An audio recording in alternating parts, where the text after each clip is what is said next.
He had to do. Kailangan niya maging presensya doon sa ba, pero may conceal na naman na mangyayari. Super Yoshi, may hatak niya. Ay, wala iba kung dito si JM Pickman na talaga mawawala na naman yung isa!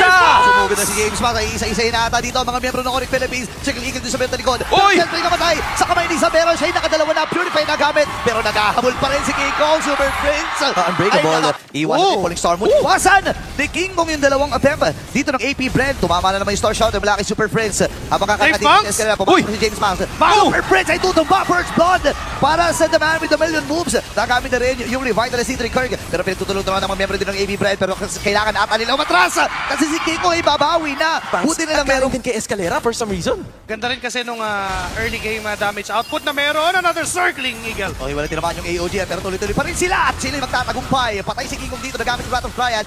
Si Kirk tumatakbo. Kailangan niya kumapit sa AP kanya. Bren, hindi man lang siya nagalusan doon sa laban. Pag circling Eagle. Binamit na naman. Aray ko, napakababa na. Ng HP. Super Yoshi ay tutok Babarin, pa. babarin. Pero babarin pa rin na naman.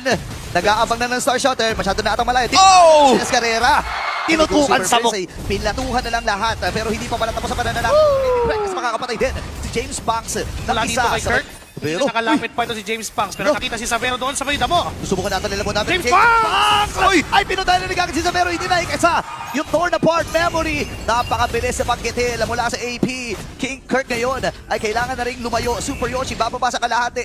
At tutuloy lamang na magiging laban. Super Yoshi papasok doon sa likuran. Pero nagamit na rin yung Azure Echo. Habang si Kiko ang magwawagi. Mas ka na ngayon bumababa na ang kanyang buhay. Torn apart memory. Pinagsaluan ng dalawa. JM Pickman yung matras. Pero si Shiso ay nagbasag ng Torres sa may top lane. Habang si Escalera mamatay. Hindi rin niya mapipitin naman yung AOG. James Banks ngayon ay haharap din. Super Yoshi as well. Wala ka na sa buhay mo. Wala ka na. Basta, kasi nakakapag-deal ka naman ng damage. In fact, si King Kong ang limaw punta rin ngayon. Kung kailangan umatras, double dash ay kanyang nagamit. James Banks hindi talaga tatantanan. AOG ay nagamit. Double dash muli. Iwas-iwasan. Ayan na, minamay King? micro. Apat na. Apat to. Dapat pa na. Para dito sa AP Brand. Tol, kulang nga apat. Kikong. Circling Eagle ay nagamit na rin. Pero bininsa nila apat eh. Sa Lord. Pero yung, teka lang si King Kong. Ay, bibigyan na kagad nila si Escalera. Nahatak at magtatagumpay na nga sila. Kulang kagad ang isa. Ang AP Brand. Naghahabol pa si Super Yoshi. 4v5 Lalo yung nasa baba, mukhang yun yata ang pupunta rin yan ng AP Brand. Ayan na Circling Eagle sabay AOG. Trigger the force na rin para kay Isabero. Masyado malalim si Escalera. Pero nandun yung Wrath of Triad. Siya ay mapupuruhan dito. At yung Torre ay kanila bababagsakin.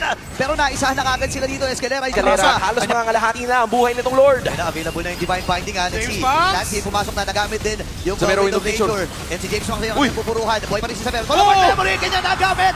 Ngayon nag-ahabol ako ng Philippines. Napatumba na rin nila dito si Lancy. Si JM Pickman naman na magiging next sa casualty. At double kill na para dito kay King Kong. Si JM Pickman ay kanilang hinahabol. Masyado pa malayo si Escalera. Siya na lang ang natitira at wala na siyang aabutan pa. At doon, mukhang natapos ang laban na ito. Nakita na rin nila si